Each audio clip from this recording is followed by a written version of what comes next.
Quinn, did Kevin give you an update on Quinn? So he looked good out there, so we'll probably make that decision in the morning, but it looks like he'll fit in.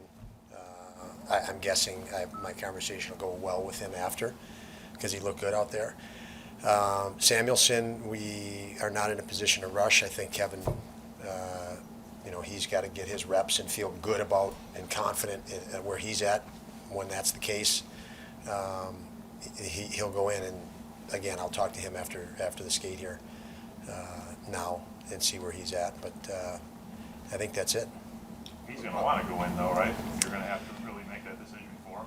If he wants to go in, he's going to have to convince me right now today of that.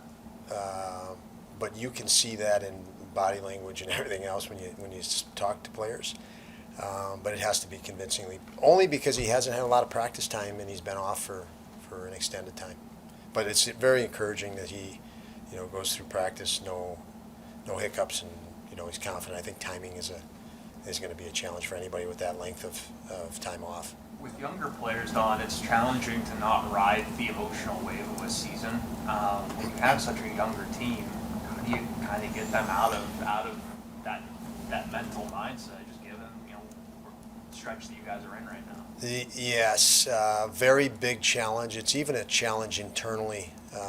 Speaking of myself internally, the position of a head coach in the NHL, obviously there's pressure to win, and where we're at,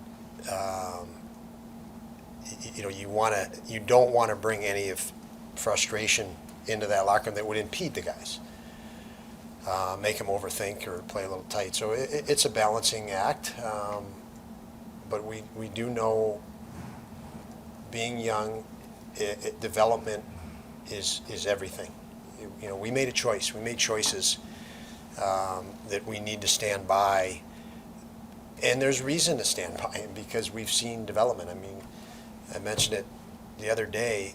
1 year ago today, we didn't even know if we had a centerman at the NHL level, let alone a number one centerman. And fast forward to right now, from a year ago, Tage Thompson has clearly proven that he can do that. Skinner a year ago today was a big question mark in many areas, and Tucker we didn't even have, Owen we didn't have, and Dolls, and you put those five on the ice, it's unbelievable what they do together. So we need to keep doing that with Jack Quinn and J.J. Peterka and Peyton Krebs, and Dylan Cousins is moving along, and that's going to make up the difference in what we're seeing now. We fully believe that, and we need to stay on that, stay the course on that, and get these guys playing that exciting, passionate hockey. I think that's what slips, because you worry about winning and you fight expectations, and it just pulls you right out of your element. And I sense and feel that that's happened over the last little bit as you asked that question, and I just want to make sure we're not interfering with that from the coaching side by trying to overcoach situations. Exciting, passionate hockey. How much does Saturday night against the Leafs maybe help that? It does. It is to think about Hockey Night in Canada, and you play your rival. I just think the players going into that game and into that building, you're already, the nerves are nerves of excitement and opportunity. Our guys have proven that they've been very excited and up for those games, and I'm excited for that reason. JJ got some chance. I was just chatting with him, and he said that at least he's getting the chances. He says what he's learning is maybe some shots that would go into the AHL aren't necessarily going to go in here in the NHL. What's your sense with him? He seemed okay talking to him, but is he getting frustrated that the puck's not going in for him, or what's your sense with him? I think it's progressive the last few games, getting frustrated. I think he wants to help our team and realizes that, the other night, if he converted on a couple of his chances, the game could have been different.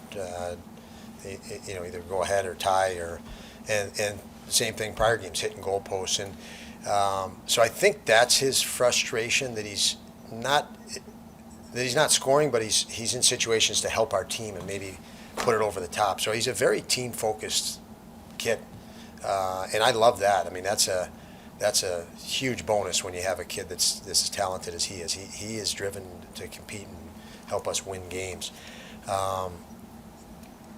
He a little bit like Tage Thompson in our conversations with Tage a year ago. You do all this training, and they're trying to hit a perfect spot in the net, right under the bar, 1 inch under the bar. But over thousands and millions of reps that they've had, shot after shot after shot, they're not trusting their instincts. They're actually trying to place it there all the time. And for Tage, it was just a release. Just shoot it, Tage. Your body knows now where the net is, and that really helped Tage. I think that's the process JJ's going through.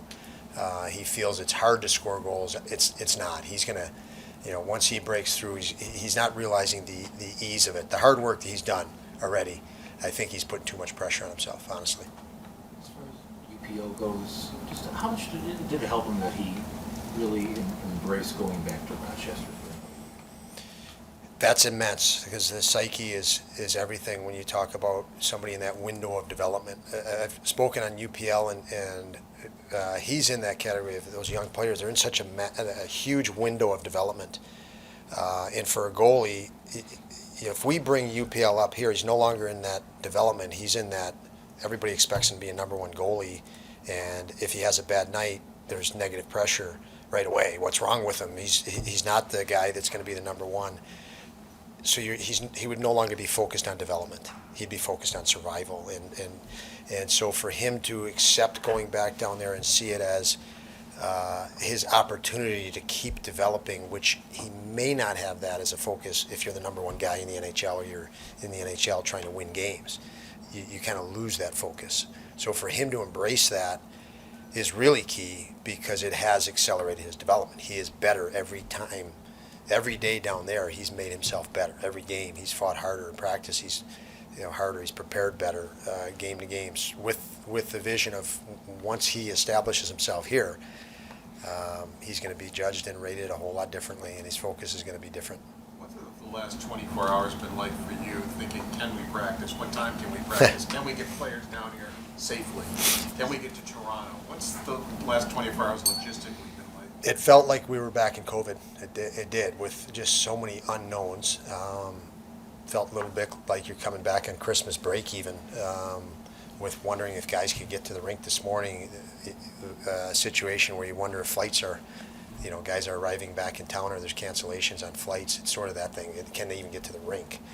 But it's not unfamiliar. I don't think it's unfamiliar to our guys. And I love the practice. The guys, we're excited to be out there and played with pace that we haven't had, and energy that we haven't had. And you could probably hear I was a little more vocal pushing them for a higher pace and a higher tempo, which I think we have gotten away from the last little bit. And so I think even though he had those oddities, I think it's actually okay.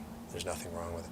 As far as Luka Pekka, you've been to a couple games in Rochester. I'm sure you've seen video. Just what have you noticed about him in the 9 games he's played? He seems a lot quicker, composed. What have you noticed? Yeah, his fitness coming into the season, you still see he leaned down a bit. His agility, his ability to get in and out of low positions and movements are just sharper, more efficient, while expending less energy as well. So you see him maintain a level through the game where you might have seen more fatigue. Last season, if we compare it to last season, and those are really big strides. Thanks everyone.